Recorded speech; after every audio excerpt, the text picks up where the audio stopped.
하나님 안에 있을 때 진정한 휴식이 있습니다. 반대편에 있는 분에게 다시 한번 인사할까요? 하나님 안에 있을 때 진정한 휴가가 있습니다. 여러분 휴가 다녀오셨나요? 자신이 없어요. 먹고 살기 바빠가지고 못 가신 분도 있죠. 어제 어떤 남자분한테 제가 휴가 다녀오셨어요? 그랬더니 목사님, 저는 꼼짝을 못해요. 직원은 보냈는데 저는 하루도 비울 수가 없어요. 그러시는 분이 있어서 좀 안타까웠어요. 이 무더위에 여러분들 일하고 가족들 챙기고 또 사회생활 하신다고 너무 애를 쓰시는데요, 오늘 이 말씀을 통해서 하나님 안에서의 진정한 휴가가 저와 여러분에게 경험될 수 있기를 바랍니다. 요즘 휴가철이라서 산으로 돌로 많이들 다니시는데요, 2주 전에 7월 23일 날 충북 청주에서 가족들과 산에 갔다가 실종되었던 지적장애 중학생 14살짜리 조은누리 양이 실종 열흘 만인 이틀 전 8월 2일 날 구조되었다고 합니다. 이 조양을 찾기 위해서 경찰, 소방, 군인들 연 인원 5,700명이 10일 동안 수색에 나섰다고 합니다. 지금으로부터 9년 전 2010년도 10월 달에 있었던 칠레 광부들의 이야기, 여러분 뉴스에서 보신 기억이 있으신가요? 네. 갱도가 무너져서 69일 동안 700m 아래 땅속에 갇혀있던 광부 33명이 극적으로 구조된 적이 있었습니다. 전 세계의 많은 사람들이 생존자들이 도대체 어떻게 69일 동안 살아남을 수 있었는지를 궁금해했습니다. 전문가들은 이렇게 분석을 했어요. 물이 충분했기 때문이다. 십장들이라고 하죠. 광부들의 감독관이었던 이 십장이었던 루이스 우르수아의 지도력이 탁월했기 때문에 생존할 수가 있었다. 뭐 이런저런 이유를 들어서 많은 사람들이 의견들을 나누었어요. 근데 69일 동안 갱도에 갇혀 지내왔던 이 광부들이 했던 얘기가 눈길을 끌었는데요, 이 광부들이 이런 얘기를 했어요. 우리는 지옥을 경험했습니다. 하나님의 도우심이 없었다면 우리는 버틸 수 없었을 겁니다. 광산이 무너질 때 당황했지만 나름 위험에 대비하고 있었기 때문에 크게 동요하지는 않았습니다. 그런데 다이너마이트가 막힌 곳을 폭파시켜도 소용이 없고 어둠이 지속되기 시작하니까 동요하기 시작했습니다. 마음의 평정심을 잃어버리고 우리들은 너 때문에 일이 이렇게 됐다, 너 때문이다 하면서 서로 미워하기 시작했습니다. 질서와 예의가 더 이상 존재하지 않게 되었고 동료들이 더 이상 사람으로 보이지 않았습니다. 저 사람에게 내 식량을 나눠줘도 될까 싶은 마음이 들었고, 시간이 지나면서 10일, 20일, 30일, 40일, 50일이 지나가면서 먹을 것이 없어지니까 혹시 저 사람이 나를 죽여서 나의 인육을 먹지는 않을까라는 불안감에 잠시도 손의 곡괭이를 놓칠 수가 없었습니다. 이런 심상치 않은 상황에 호세 엘리케스라는 사람이 나서서 함께 기도하자고 했습니다. 본성이 우리를 지배하지 않고 성령께서 우리의 마음을 주관해 주십시오, 하나님 도와달라고 기도했다고 합니다. 이 기도 후에 사람들은 온 매무새를 다시 가다듬고 주변을 정리하기 시작했고 아무데나 널브러져 있는 변을 치워내고 서로의 집기를 정리하기 시작했다고 합니다. 그리고 장기간 버틸 계획을 함께 세우고 또 어떤 사람은 어릴 때 겪었던 에피소드를 재밌게 얘기하면서 그 절망적인 상황 속에서 옆에 있는 동료들에게 웃음을 나눠주는 사람도 있었고, 어떤 사람은 자동차 배터리를 이용해서 빛이 끊이지 않도록 하는 역할을 하기도 했다고 합니다. 그래도 마음이 불안해질 때면 엘리케스한테 와서 기도해달라고 부탁을 하면서 함께 예수님을 찾았었다고 합니다. 예수님은 34번째 동료이자 이 사람들을 살려줄 구원자였던 것입니다. 19세 청년 광부인 지미 산체즈라는 이 청년이 나중에 위에서 구조 인력들이 가느다란 어떤 구멍을 뚫어서 이제 소통이 시작되게 된 그런 상황이 됐을 때 이제 위와 밑에를 연결하면서 비둘기라는 뜻의 작은 운송수단을 통해서 지상 구조 인력들한테 편지가 전송이 됐는데 그 편지 내용에는 이렇게 기록이 되었었다고 합니다. 이곳엔 우리를 결코 떠나지 않는 주님과 합해 모두 34명입니다. 광부는 33명이에요. 매몰된 사람은. 그러나 우리와 함께 하시는 이 땅속 깊은 곳에도 결코 우리를 떠나시지 않는 주님과 합해 34명입니다 라는 편지를 위로 올려보냈다는 거예요. 구조되어서 광산을 떠나는 광부들이 이렇게 얘기했다고 합니다. 그라시아스 세뇨르, 주님 고맙습니다 라는 뜻입니다. 이 사람들은 예배를 드리고 기도하는 것을 시작하게 되었고요, 믿지 않던 사람들 중 절반 이상이 교회를 다니기 시작하는 사람들로 바뀌었다고 합니다. 오늘 우리가 읽은 본문에도 믿음의 길을 잃고 실종된 사람들이 구조된 이야기가 나와요. 누가 믿음의 길을 잃고 실종되었는지, 그리고 누가 구조대원으로 찾아 나서고 있는지를 생각하시면서 오늘 본문을 우리가 다시 한번 살펴봤으면 좋겠는데요. 믿음의 길을 잃고 실종된 사람은 오늘 본문에 두 사람이 나옵니다. 먼저 첫 번째 믿음의 길을 잃고 실종된 사람이, 볼펜이 색깔이 있으신 분은 제가 하라는 대로 표시를 해보세요. 첫 번째 사람 43절 둘째 줄에 누가 나오죠? 빌립 동그라미. 44절에 빌립 동그라미. 45절에 빌립 동그라미. 46절 둘째 줄 가운데 빌립 동그라미. 48절 둘째 줄 끄트머리에 빌립 동그라미. 일단 해놓으세요. 5번 반복돼서 빌립이라는 사람의 이름이 반복되고 있어요. 믿음의 길을 잃고 실종된 사람 첫 번째 빌립인데요, 43절과 44절 말씀을 다시 한번 읽어보겠습니다. 시작. 이튿날 누가? 예수께서 어디로 가시죠? 갈릴리로 나가려 하시다가 누구를? 빌립을 어떻게 하죠? 만나 밑줄 쫙 그어놓으세요. 색깔로 확 칠하든지. 만나. 계속해서 읽습니다. 이르시되 나를 따르라 하시니 누가? 빌립은 누구의 친구예요? 안드레와 베드로와 한 동네 벳세다 사람이라. 지난주에 안드레, 시몬, 베드로 살펴봤죠? 그 사람들하고 한 동네 벳세다 사람이 바로 이 빌립이다라고 기록되어져 있어요. 방금 예수님께서 갈릴리로 가시다가 빌립을 만났다. 만나의 동그라미를 색을 칠하라고 했어요. 목적지는 갈릴리인데 예수님의 목적지는 길을 가다가 한글 성경으로만 보면 가는 도중에 우연히 어떻게 하다가 그저 마주쳤다라는 느낌으로 한글 성경에는 다가와요. 근데 이 만나라는 말의 헬라어 원문에는 유리스코라는 단어를 사용하는데 그 원문의 뜻은 어떻게 되냐면요, 옆에 써놓으셔도 좋겠어요. 만나라는 말 옆에다가 빈 여백에다가 써놓으세요. 찾고 찾은 끝에 만나졌다라는 뜻이에요. 만나의 뜻이 한글에는 그냥 우연히 어떻게 만났다라는 느낌인데 헬라어에는 완전 다른 느낌이에요. 찾고 찾은 끝에 만나졌다라는 뜻이라는 거예요. 여러분, 빌립은 예수님이 갈릴리로 길을 가다가 우연히 만난 것이 아니라 예수님이 빌립을 찾고 찾아서 만났다라는 겁니다.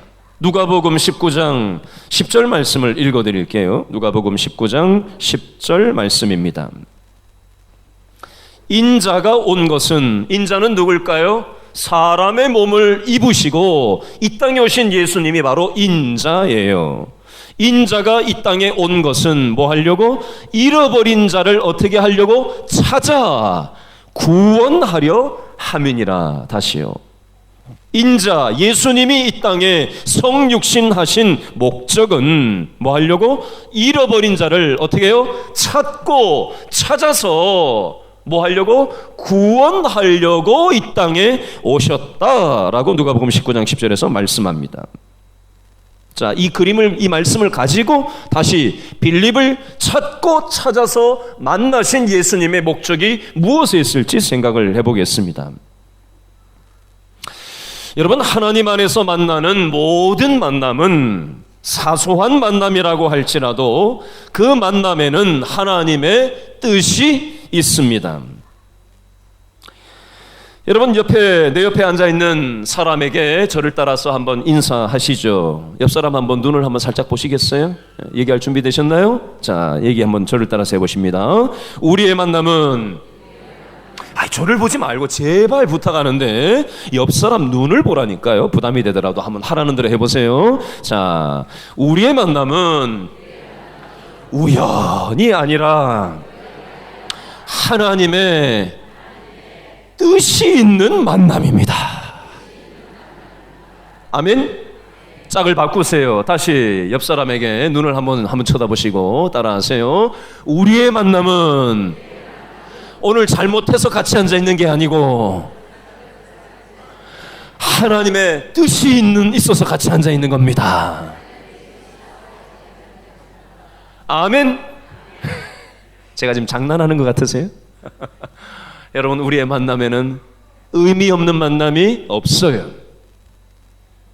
우리의 만남에는 하나님의 뜻과 섭리와 계획과 목적 안에서 하나님은 만나치게 하시는 겁니다. 하나님 우리를 찾고 찾으시는 인생의 믿음의 여정 가운데 하나님은 내 옆에 있는 사람을 붙이셨어요. 일정 구간 동안 함께 달리면서 하나님을 찾고 경험하고 알고 느끼도록 하기 위한 통로로 하나님께서는 붙이신 사람들이라는 거예요.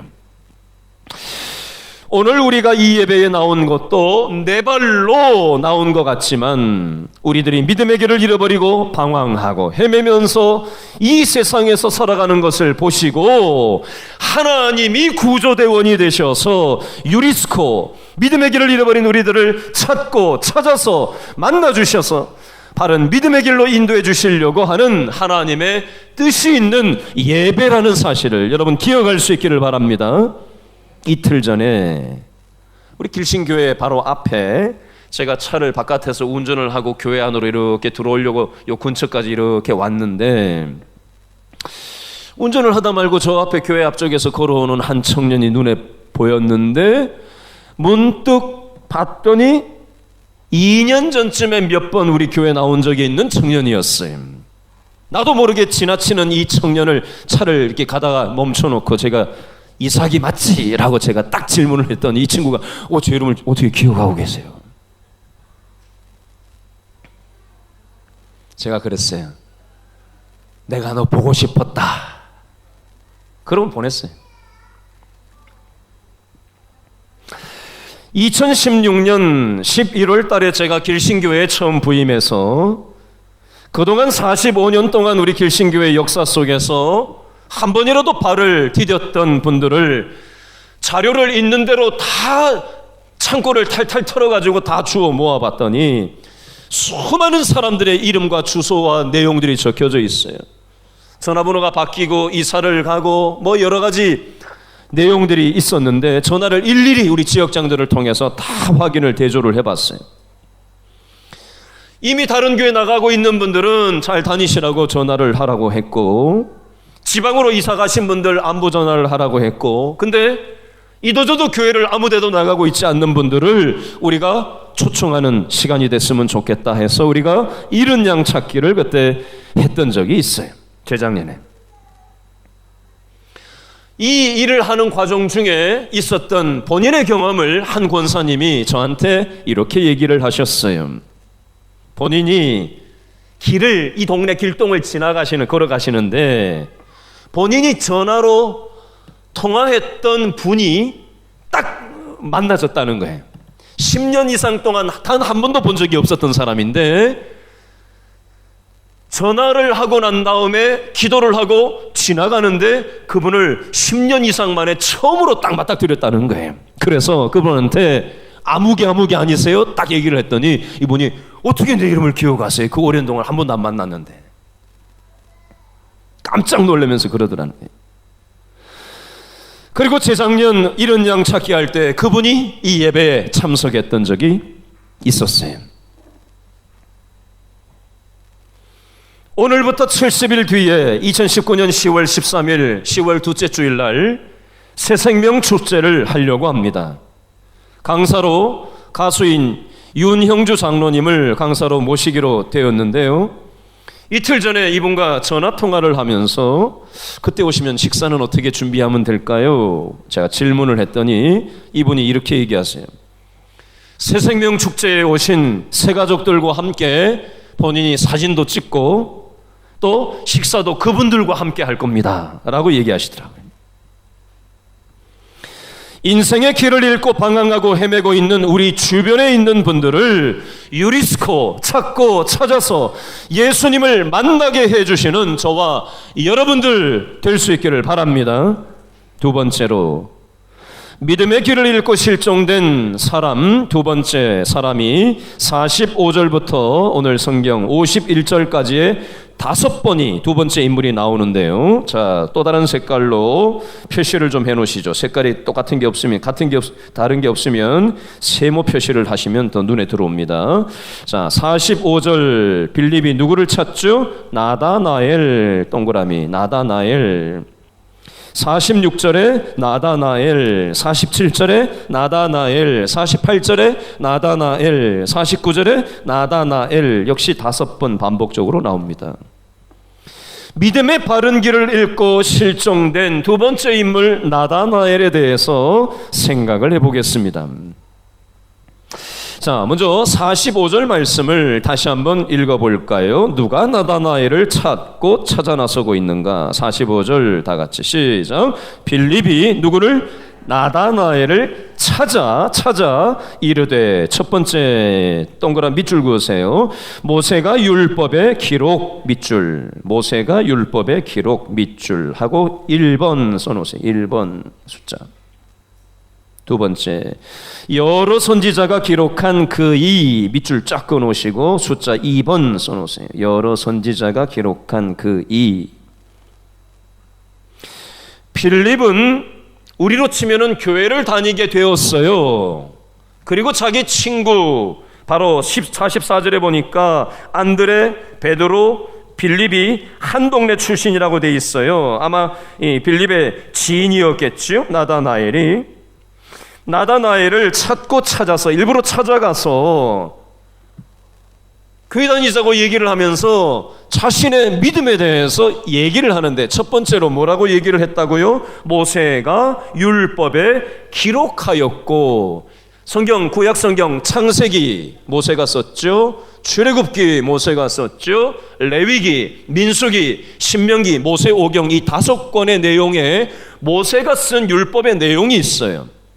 그 내용에 보면 하나님에 대해서 얘기를 계속 하는데, 그 창세기, 출애굽기, 레위기, 민수기, 신명기에 나오는 그 하나님이 바로 이 예수님이다, 내가 그분을 만났다라고 지금 빌립이 나다나엘한테 첫 번째로 얘기를 하고 있고, 두 번째 45절 두 번째 뭐라고 또 나다나엘한테 얘기를 하죠? 여러 선지자가 기록한 그 일을 내가 만났다. 여러 선지자는 누구예요?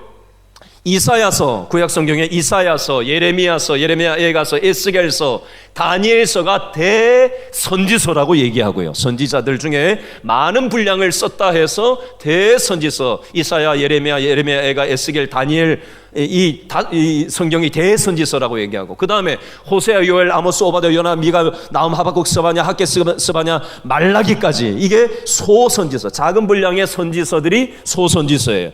이걸 뭉뚱그려서 여러 선지자들이 선지서에서 기록했던 메시아가 온다고 했던 바로 그 하나님을 빌립 나 자신이 만났다, 너도 만나봐라 라고 얘기를 하고 있는 거예요. 여기까지는 좋아요. 근데 그 다음 말이 중요한데요. 45절 그 다음에 보면 이 예수님의 출생지에 대해서 얘기를 합니다. 출신 배경에 대해서 소개를 하는데 뭐라고 소개를 하고 있죠? 빌립이 나다나엘한테 45절 끝에 요셉의 아들 누구라고요? 나사렛 예수. 밑줄 쫙 끊었어요. 요셉의 아들 나사렛 예수. 그 중에 나사렛의 동그라미를 해보세요. 나사렛. 자, 이 나사렛이라는 단어가 다음 절에 또 나옵니다. 그죠? 46절 나다나엘이 어떻게 이 말을 듣고 예수님의 출생지를 듣고 뭐라고 반응하는가? 46절을 읽어봅니다. 다 같이 시작. 나다나엘이 이르되 어디에서? 나사렛에서 뭐라고 얘기해요? 무슨 선한 것이 날 수 있느냐라고 하면서 부정적인 반응을 보입니다. 왜 나다나엘은 빌립의 예수님의 출생지에 대해서 얘기하는 걸 듣고 그냥 확 뒤집어져 가지고 지금 부정적으로 무슨 소리를 하고 있는 거냐고, 어떻게 나사렛에서 선한 것이 날 수 있냐고 확 쏘아붙이는 장면이 지금 나오고 있어요. 왜 이랬을까요? 여러분, 정통 유대인들은 구약 성경을 어렸을 때부터 아기 때부터 달달달달달달 외워요. 몸에 막 성경을 막 붙이고 다닌단 말이에요. 얼마나 성경 교육을 철저하게 유대인들은 하는지 몰라요. 그래서 빌립이 나다나엘한테 두 가지 얘기했잖아요. 창세기, 출애굽기, 레위기, 민수기, 신명기에 나오는 그 하나님이 바로 이분이다. 그래? 관심이 확 가는 거예요. 그래? 내가 그렇게 성경 봤던 그 인물이 네가 만난 그 인물 맞아? 그래? 관심이 딱 갔어요. 여러 선지자들이 얘기했던 그 메시아, 그 하나님이 바로 내가 만난 이 예수님이다. 그래? 그분을 네가 만났다고? 거기까지는 관심이 갔는데 그 다음에 뭐라 그래요? 나사렛 예수라고? 여러분, 구약 성경 미가서 5장 2절 말씀해 보면 예수님께서 어디에서 태어난다고 미가서 5장 2절에 구약 성경에 예언이 나오냐면 베들레헴에서 이스라엘을 다스릴 자가 나신다라는 구약 예언이 있는 걸 빌립도 뻔히 알고 나다나엘도 뻔히 아는 내용인데, 예수님이 지금 베들레헴 예수라고 표현하고 있지 않고 어디 예수라고요? 나사렛 출신 예수라고 하니 그거 틀린 거 아니에요. 그래서 이 나다나엘이 헛된 수작하지 말라고 얘기를 좀 하는 거예요. 나사렛? 베들레헴이 아니고 나사렛? 더군다나 나사렛은 어떤 동네였냐면 나라가 망해가지고 이방 나라, 이스라엘은 선민의식이 아주 철두철미한, 피가 섞이면 안 된다는 아주 철두철미한 목의 중심의 사회인데 지금 이방인들하고 나라가 망해가지고 이방인들이 피가 섞여가지고 로마 식민지 아래 있던 이스라엘 당국이었기 때문에 이방인들을 오게 해가지고 피가 섞이게 만들었는데 그 핵심 지역이 바로 나사렛이라는 동네였어요. 그리고 아주 시골 동네, 아주 촌구석인 그런 동네에다가 이방인들과 피가 섞여버린, 이방 잡족이 되어버린 그 나사렛에서 예수가 태어났다고? 더군다나 베들레헴도 아니고 그런 데서? 그러니까 지금 나다나엘이 이런 반응을 하고 있는 거예요. 일리가 있어요. 이렇게 반응하는 게 맞아요. 그 말만 들어서는. 근데 나다나엘은 편견이 있었고 선입견이 있었어요. 왜 편견이 있었고 왜 선입견이 있는지 제가 설명을 좀 덧붙여 드릴게요. 여러분, 예수님께서는 마태복음 2장에 보면 어느 지역에서 태어나셨다고 마태복음 2장에 되어 있죠? 베들레헴에서 태어나셨다고 마태복음 2장에 기록하고 있어요. 근데 왜 예수님은 나사렛에서 성장을 했던 걸까요?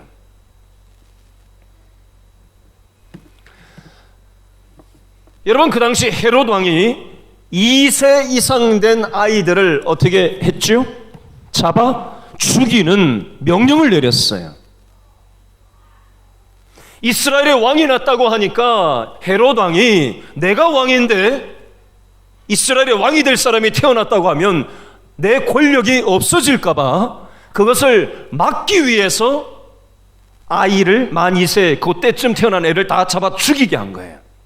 그래서 예수님께서 애굽 이집트로 피신 갔다가 가족이 그 다음에 헤롯 왕이 죽고 나서 그때 나사렛으로 다시 이주해 와서 여기서 성장을 했기 때문에 나사렛 예수가 된 거지 나사렛에서 태어났기 때문이 아니었던 거였어요. 근데 나다나엘은 빌립이 하는 그 말만 팩트 사실인 줄로 알고 그것만 똑 따와가지고 요것만 보고 지금 얘기를 편견 선입견을 가지고 나사렛 예수? 미가서에 보면은 베들레헴 예수인데 나사렛 예수? 자기 편견, 자기 경험, 자기 합리성에서 봐서는 말이 안 된다 이거예요. 그러니까 내친 거예요. 여러분 이 나다나엘만 선입견이 편견과 선입견이 있었던 게 아니었어요. 우리가 많이 예수님 태어나실 때 보통 어린아이들 성극을 하거나 또 어린아이들 주일학교에서 할 때 보면 동방박사라는 사람들이 나오잖아요. 그죠? 예수님 태어날 때. 동방박사는 요즘으로 치면 천문학자예요. 천문학자. 별을 연구하는 사람들이. 별의 흐름을 보면서 메시아의 나심을 추측한 이 천문학자들이 동방박사들이 별의 하늘의 천문을 보면서 별의 이동 경로를 보면서 예수님을 쫓아온 거예요. 태어난 걸. 이스라엘 쪽으로 그 별이 움직임을 보고 이스라엘 유대 땅으로 들어왔는데 문제는 이 동방박사들에게도 선입견과 편견이 있었어요. 이스라엘의 왕이 나면 그 왕은 어디에서 태어나야 된다고 선입견과 편견이 동방박사들한테 있었냐면 왕궁에서 왕자로 태어나야 된다는 선입견과 편견이 있었어요. 그래서 헤롯 왕한테 찾아와서 이스라엘의 왕으로 태어나실 분이 어디 나셨습니까? 물어봤더니 헤롯 왕이 어떻게 됐어요? 확 뒤집어진 거예요. 내가 왕인데 내 자리가 위태롭게 되니까 아이를 죽이려고 명령을 한 거고 그래서 베들레헴에서 낳고 난 다음에 바로 이집트로 국제 이주를 한 거고 헤롯 왕이 죽은 걸 확인한 다음에 그 가정이 예수님과 함께 나사렛 동네로 이주해 와서 다시 성장 과정을 해서 나사렛 예수라고 불리게 된 거였던 거예요. 나다나엘도 나사렛 예수라는 말만 듣고 앞뒤 재지 않고 자기 편견과 선입견 때문에 잘못 예수님을 오해했고 심지어 동방박사들조차도 자기의 어떤 인식의 틀, 자기 패러다임, 자기 전제에 갇혀서 왕으로 태어나실 분은 왕궁에 태어날 거라고 잘못된 편견과 선입견을 가지고 헤롯 왕한테 그 얘기를 잘못했다가 아주 그냥 애들이 다 죽어나가는 그런 험한 일이 이스라엘 땅 가운데 있었던 것입니다.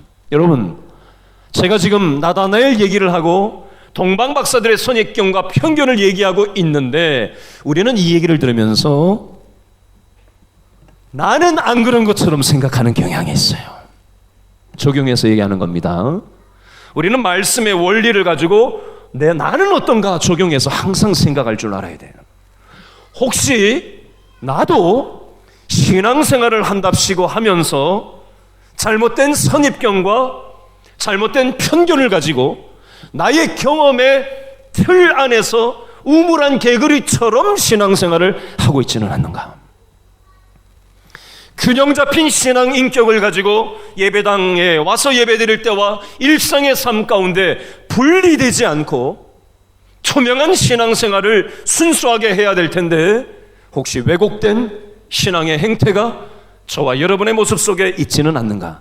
나는 틀림이 없는 사람이고 저 사람은 틀렸다고 다른 사람을 잡는데 내가 왜곡된 틀을 가지고 신앙생활을 얼마든지 할 수 있다라는 사실을 동방박사의 선입견과 편견을 보면서 나다나엘의 선입견과 편견을 보면서 나는 혹시 뭐가 있을까? 돌아보실 수 있었으면 좋겠습니다. 우리는 설교를 그렇게 많이 듣고도 우리의 생각이 굳어져 있어서 내가 옳다고 여기는 것을 끝까지 고집하려고 하는 경향이 있어요. 하나님의 말씀 앞에서 내 생각을 꺾어야 되는데, 하나님의 말씀 앞에서 내 고집을 꺾어야 되는데 꺾기 싫은 거예요. 그동안 했던 패턴이 편하고 좋은 거예요. 여러분, 신앙생활은 편한 대로 하는 게 아니에요. 내 입맛대로 하는 게 아니라고요. 내 생각대로 하는 게 아니에요. 내 고집대로 하는 게 아니에요. 그러면 편견과 선입견에 우물안 개구리 같은 신앙생활을, 균형을 잃어버린 길 잃은 신앙생활을 내가 하고 있는데, 내가 천지분간하지 못하고 교회 생활을 나름 열심히 한다고 생각하고, 나름 열심히 봉사한다고 생각하고, 나름 뭔가 나는 잘하고 있다고 생각하는데 번지수를 잘못 짚은 신앙일 수도 있다는 거 얼마든지 생각을 해보실 수 있으면 좋겠어요. 자, 계속해서 우리 46절 말씀 끄트머리에 보니까, 자, 이렇게 부정적으로 선입견과 판단을 가지고 얘기를 하고 있는 나다나엘을 향해서 전도했던 이 빌립이 뭐라고 얘기를 하는가? 46절 끄트머리에 한번 읽어볼까요? 빌립이 이르되, 시작.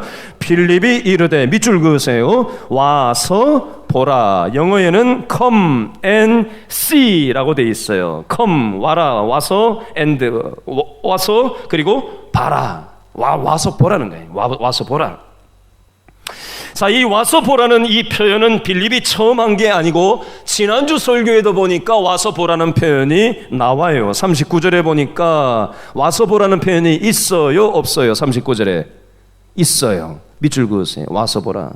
누가 와서 보라고 얘기하고 있죠? 요한복음 1장 39절에 보니까 예수께서 이르시되 와서 보라. come and see. 똑같이 얘기합니다.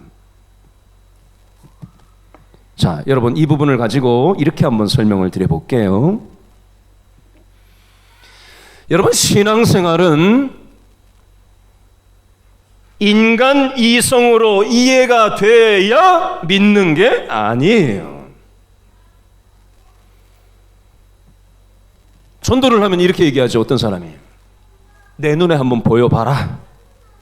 그러면 내가 믿겠다. 그러면 교회 가겠다. 이렇게 얘기하는 사람 있어요, 없어요? 있죠. 터툴리안이라는 유명한 철학자는 이렇게 얘기했어요. 불합리하기 때문에 믿는다. 신앙의 영역은 여러분, 죽고 다시 부활하는 게 이게 합리적이에요? 인간 이성에 맞아요? 그런 걸 이 세상에 누가 경험을 감히 할 수 있어요? 성경의 수많은 이적과 기적들을 합리적인 잣대로 누가 과연 설명을 해낼 수 있어요? 근데 우리는 신앙을 합리적인 내 경험, 내 스타일, 내 입맛에 맞게, 내 입맛에 맞는 거, 인간 상식은 받아들이는데, 아이고, 나는 교회를 오래 다녀도 이거 뭐 기적은 난 그 잘 못 믿겠다. 그럼 뭐 기적 믿을 거 다 빼고 뭐 십자가 부활 초월적인 거 다 빼버리면 성경 믿을 게 뭐가 있어요? 여러분, 신앙생활은 내 마음을 열고 하나님을 내 믿음의 대상으로 받아들이기 시작할 때서부터 출발하는 거예요. 인간 이성으로 이해가 되기 때문에 그때 시작을 하는 게 아니고요. 반대요, 반대. 마음을 열기 시작할 때 한번 믿어볼까? 누가복음 5장에 나오는 베드로가 깊은 곳에 이 새벽에 물고기가 안 몰리는 거 뻔히 알지만 밤새도록 고기 한 마리도 못 치고 못 잡고 지금 공쳐가지고 비린내 나는 거 씻어놔야 다음날 조업을 또 하는데, 예수님이 고기도 안 잡은 분이 와가지고 깊은 데로 새벽에 그물을 내리라는 말도 안 되는 비상식적인 어부의 상식으로 말도 안 되는 요구를 했을 때 베드로가 뭐라고 얘기하죠? 내가 말씀에 의지하여 그물을 내린다고 했지, 예수님의 그 말씀이 합리적이라서 예수님의 말씀이 내 어부에게 상식으로 맞기 때문에 순종한다고 얘기하지 않았어요. 신앙은 말씀에 의지해서 마음을 열기 시작할 때 열리는 거예요.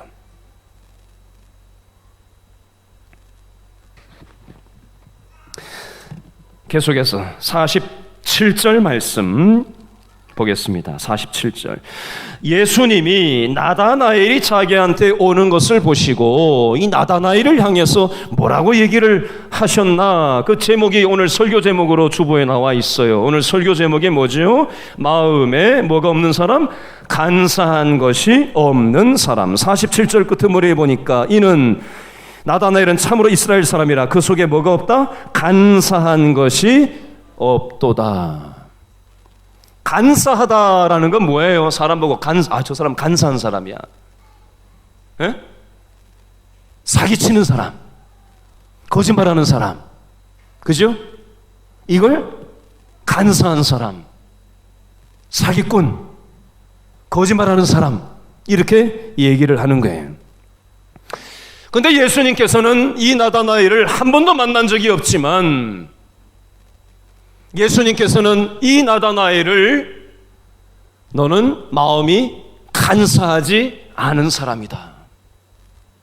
나다나엘의 속을 훤히 꿰뚫어 보시면 누군가가 내 마음을 마치 훔쳐보는 것처럼, 그죠? 그렇게 내 삶 가운데 밀고 들어오면 우리는 깜짝 놀라잖아요.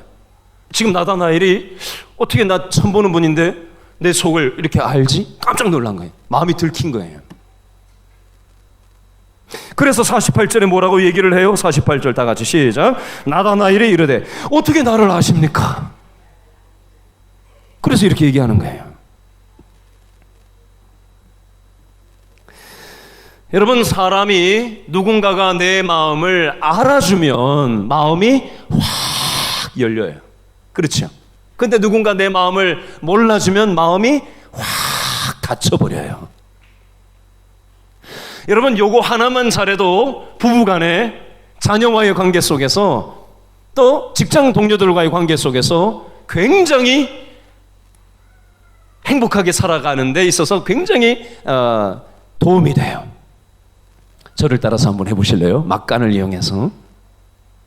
자, 누군가 자녀든 배우자든 누구든 내 옆에 있는 사람이 어떤 자기의 어려운 마음을 생각을 얘기했을 때 우리는 어떻게 하느냐, 그걸 이제 어떻게 하는지를 실습을 해볼게요. 뭔가 얘기를 했어요. 그러면 어떻게 해야 되냐면요, 자, 저를 따라하세요. 아, 그렇군요. 네, 한번 해보라는 거예요. 자, 다시 한번 따라해보세요. 아, 그렇군요. 시작. 네. 배우자가 힘든 걸 얘기했어요. 근데 막 판단하는 소리 하지 말고, 가리키려고 하지 말고, 예? 그냥 가만히 들어주고 있다가, 아, 그렇구나. 아, 그것 때문에 힘들었구나. 끄떡끄떡만 해줘도 돼요. 그래도 점수가 얼마나 많이 올라가는지 몰라요. 그것만 해도. 한번 해보세요. 아셨죠? 예. 자, 여러분, 하나님께서는 나다나엘의 마음을 아셨어요.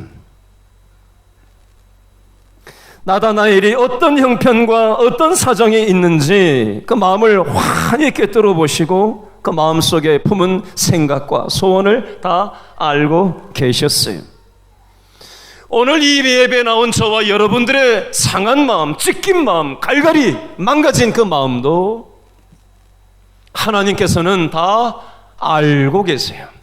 고개를 숙이고 있어도, 졸고 앉아 있어도, 딴 생각을 하고 있어도 하나님은 우리의 마음을 들여다보고 계세요.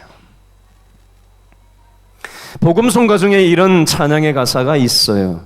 나를 지으신 주님, 내 안에 계셔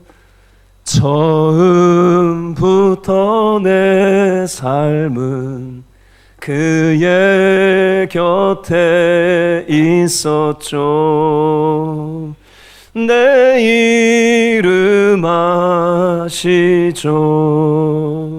내 모든 생각도 아바라 부를 때 그가 들으시죠. 주시죠.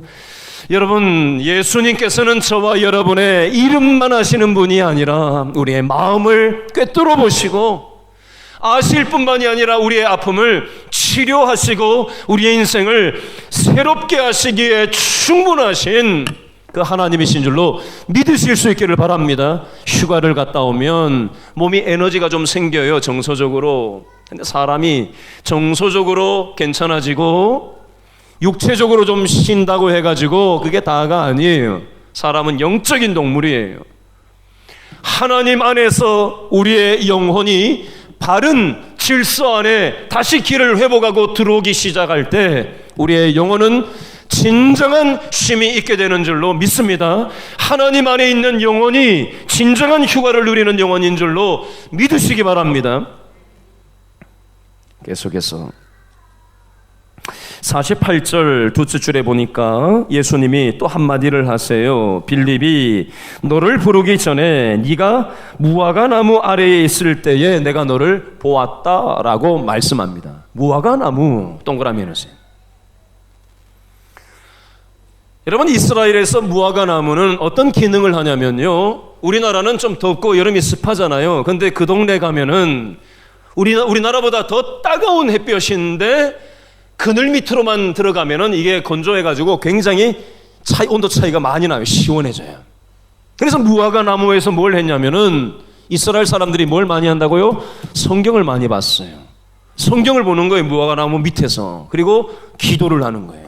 뭐라고 기도했을까요? 성경 보면서 우리나라가 요즘 일본과의 전면전을 선포하고 치열한 공방전을 벌이고 있는데 이스라엘은 어느 나라의 식민지를 살았을까요? 그 당시에 로마의 식민지 지배하에 있었어요. 그래서 유대인들의 마음속에는 우리나라가 일본을 생각하면 드는 마음하고 비슷하게 로마를 생각하면은 비슷한 어떤 그런 이야기 쉽게 얘기하는 거예요. 그런 느낌이 있었던 거예요. 그래서 성경을 보면서 하나님이 빨리 오셔서 우리의 이런 로마의 식민지 압제 상황을 해방해 주기를 원하셨는데 우리가 요즘 믿는 예수님에 대한 그런 메시아상이 아니라 정치적으로 로마 식민지를 해결해 주시고 우리나라가 자주 독립을 이스라엘이 얻게 되는 그런 메시아를 원했던 거예요. 그걸 내가 무화과 나무에서 네가 기도하고 말씀 보는 걸 다 알고 있다라고 얘기하시는 거예요. 그랬더니 나다나엘이 어떻게 반응을 하죠? 그걸 누가 알 수가 있어요, 그 마음을. 그죠? 근데 예수님한테 2번이나 지금 연거푸 자기 마음을 들켰단 말이에요. 처음 보는 분인데 어떻게 나를 이렇게 적나라하게 알 수 있나? 이분은 사람이 아니다. 이분은 신적인 존재다. 그래서 신앙 고백을 하는데 뭐라고 신앙 고백을 49절 말씀에 두 가지로 하고 있는지 밑줄을 그으세요. 첫 번째, 당신은 뭐다? 하나님의 아들이다. 두 번째, 당신은 뭐다? 이스라엘의 임금. 밑줄, 이스라엘의 임금이다. 하나님의 아들이다. 오늘 성경에는 이렇게 표현되어 있는데 다른 성경에는 메시아라고 얘기하는 데도 있고 다른 성경에는 또 다른 방식으로 예수님에 대해서 얘기하는 게 다 각각 다른데 결국은 얘기하는 핵심이 뭐냐면 정치적인 메시아, 로마의 식민지 상황으로부터 이스라엘을 해방할 메시아를 갈망하는 마음이 유대인들에게는 있었고 나다나엘에게도 그 마음이었던 거예요. 우리가 생각하는 십자가 부활 그런 메시아상이 아니었어요. 그래서 이걸 아시는 예수님께서 50절 말씀에 뭐라고 얘기를 하시죠? 내가 너를 무화과 나무 아래에서 보았다 함으로 믿느냐? 밑줄 그으세요. 이보다 어떤 일? 더 큰 일을 보게 될 거다. 이보다 더 큰 일을 동그라미 해놓으세요. 이보다 더 큰 일을 보게 될 거다. 그러면 이보다 더 큰 일은 어떤 일이냐? 그 내용이 51절 말씀에 나오는데 읽어보겠습니다. 51절 다 같이 시작. 또 이르시되 진실로 진실로 너희에게 이르노니 뭐가 열려요? 하늘이 열리고 하나님의 사자들이 뭐 위에? 인자 동그라미 인자 위에 오르락 내리락 하는 것을 보리라 하시니라. 여러분, 요 내용은 창세기 28장 12절 말씀에 똑같이 나와요. 창세기 28장 12절 말씀에 누가 나오냐면 야곱이 나와요. 야곱은 뭐의 대명사죠? 사기꾼의 대명사입니다. 오늘 설교 제목 47절 끄트머리에 나다나엘이 간사한 것이 없는, 속이지 않는 진실한 사람이다라는 평가를 받았는데, 이 내용과 창세기 28장을 연결해서 51절에 함께 얘기하고 있는 거예요. 생각을 해볼까요? 여러분, 야곱은 태어나서 둘째로 태어났어요. 형이 하나 있죠, 에서가. 둘째 아들이에요. 장자권이 이스라엘에서는 중요했는데 장자권을 하찮게 여기는 에서로부터 팥죽 한 그릇 해 먹이고 거짓말로 아버지하고 형을 한테 사기를 치고 장자권을 얻어냅니다. 나중에 들통나게 생겼으니까 엄마하고 작당을 해서 야반도주를 합니다. 삼촌 집으로 형이 잡아 죽일까 봐.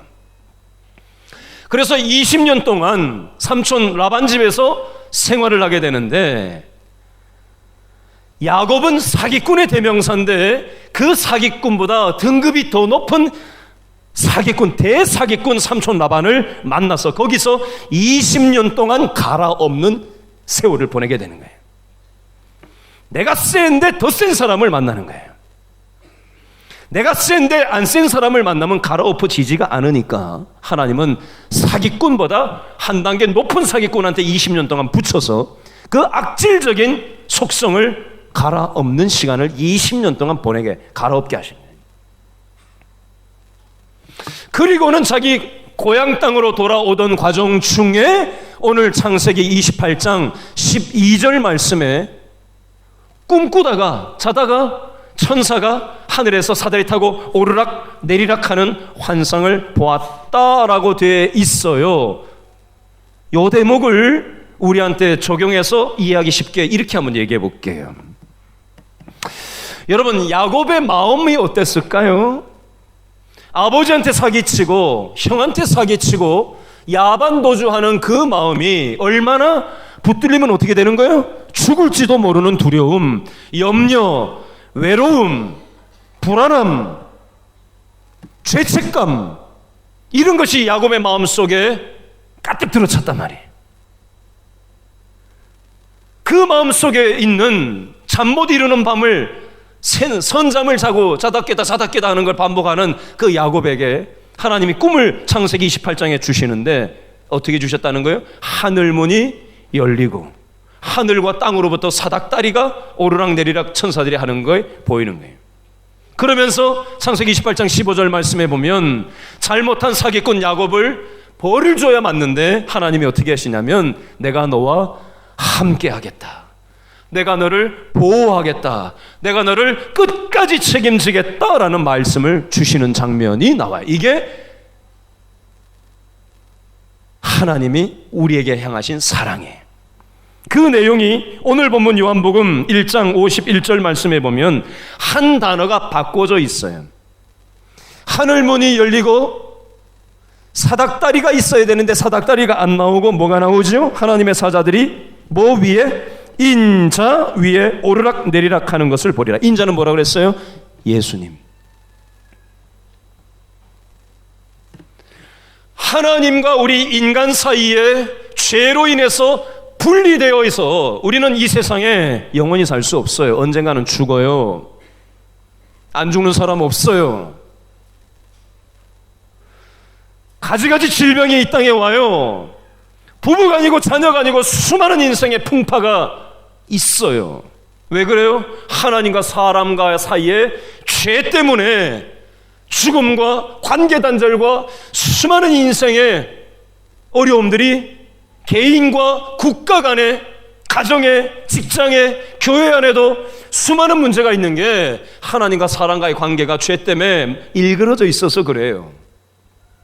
이걸 우리 인간의 힘으로는 해결할 수가 없다고요. 그래서 사닥다리가 필요한데 오늘 요한복음 1장 51절에는 누가 사닥다리가 되주시겠다는 거예요? 바로 예수님께서 하나님과 인간과의 사이에 분리되어서 단절되어서 도저히 인간 스스로 해결할 수 없는 그 간극을 예수님의 십자가와 부활 사건으로 회복시켜 주시는 것이 바로 인자라는 말의 원뜻이 되겠어요.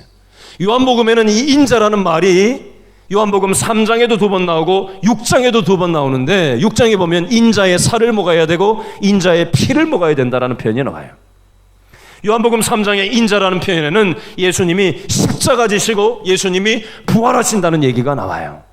자, 오늘 요한복음 1장 51절에 이보다 더 큰 일이라는 것은 그럼 뭐냐? 나다나엘은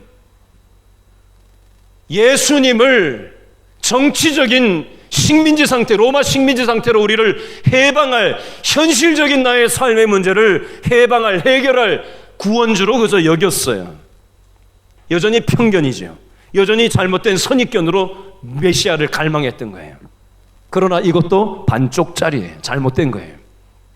더 큰 일을 보겠다라고 하는 표현은 예수님께서는 하나님과 우리 사이에 해결할 수 없는 인생의 문제를 사닥다리가 중간에 대주셔서 인자로 이 땅에 오셔서 성육신하셔서 십자가 지시고 죽음의 권세를 이기시고 부활하시고 예수님을 믿음으로 받아들이고 믿음으로 하나님을 의지하면서 살아가는 사람들에게 하나님께서는 우리의 죄책감에 시달려서 짓이겨서 살게 하지 않고 이 세상의 가지가지 불안함과 가지가지 두려움과 가지가지 외로움에 짓이겨서 우리를 살도록 하시는 것이 아니라 우리를 이 불안함으로부터 구출해 주시고 우리 인생의 가지가지 두려움으로부터 우리를 지켜주시고 우리의 외로움으로부터 함께 옆에 계셔주시는 그 하나님이, 인자로 오신 하나님이 바로 그 일을 하기 위해서 이 땅에 오셨다라는 사실입니다. 여러분, 우리에게 베풀어 주신 이 사랑을 기억하시고 나만 이 은혜를 누리는 이기적인 그리스도인 되지 마시고 내 주위에 있는 하나님을 알지 못하는 죄책감에 시달린 영혼들, 외로움과 불안함과 두려움과 힘겨운 삶 때문에 짓이겨진 내 주위에 있는 하나님이 붙여주신, 우연히 만나는 것 같지만 하나님이 뜻이 계셔서 내 옆에 배우자로, 자녀로, 부모로, 형제로, 직장 동료로, 교회 식구로 만나게 하신 사람들에게 하나님의 사닥다리로, 통로로 쓰임받는 저와 여러분 다 될 수 있기를 바랍니다. 기도하겠습니다.